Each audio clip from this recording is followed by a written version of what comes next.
أعوذ بالله من الشيطان الرجيم. بسم الله الرحمن الرحيم. من ديوان الشيخ سيد المختار الكنتي. باب في الموشحات والأراجيز في ذكر المولد النبوي الشريف. يقول الشيخ رحمه الله تعالى: أهلا بشهر المولد شهر النبي الأمجد، أتى بسعد الأسعد خير الورى محمد. بشرى هنيئا بالربيع قد خصك المولى الرفيع بالمصطفى نعم الشفيع الهاشمي محمد.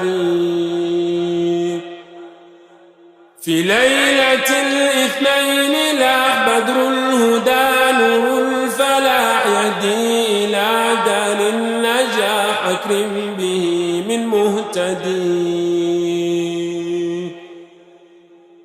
وقد رووا 12 خلت من الشهر الأور تاج العلا وجه القمر صلوا على محمد. وقت ميلاد ذا الأمين قد ساطع النور المبين وارتج إيوان اللعين كسرى بعز أحمد. وفارس قد خامدت نيرانها لما رأت دولاتها قد انقضت ببعث هذا المرشد. والأنبياء أخبروا ببعثه وبشروا وكلهم قد ذكروا مقدار هذا المولد.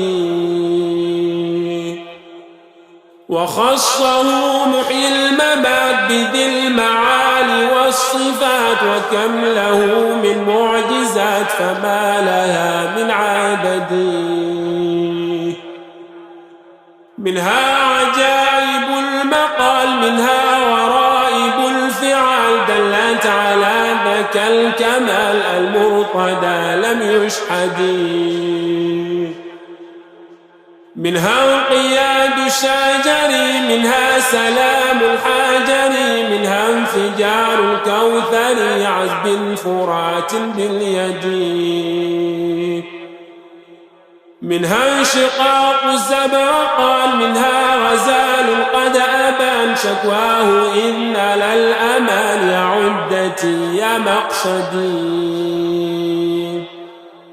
منها بعير قد شكى له وذئب قد حكى والجذع حن وبكى شوقا إلى محمد. ومنها إبراء العليل بلمس كفه الجليل كذاك تكبير القليل بدعوة الممجد. فكم لهذا المصطفى من معجزات لا خفى فهو إمام الشرفاء وهو الكريم المهتدي. يكفي كلام الله في كتابه المشرف وفيه ما لم يوصف يا سعدنا بأحمد. عليك يا خير الأنام يا سيد الرسل الكرام أزكى الصلاة والسلام يا ذا العلا والسؤدد.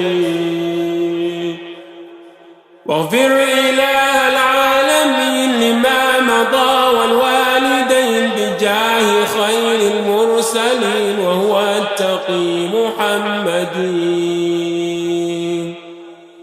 واغفر إله العالمين لما مضى والوالدين بجاه خير المرسلين وهو التقي محمد. واغفر إله العالمين لما مضى والوالدين بجاه خير المرسلين وهو التقي محمد. وهو التقي محمد. اللهم صل على سيدنا محمد وعلى آله وصحبه وسلم.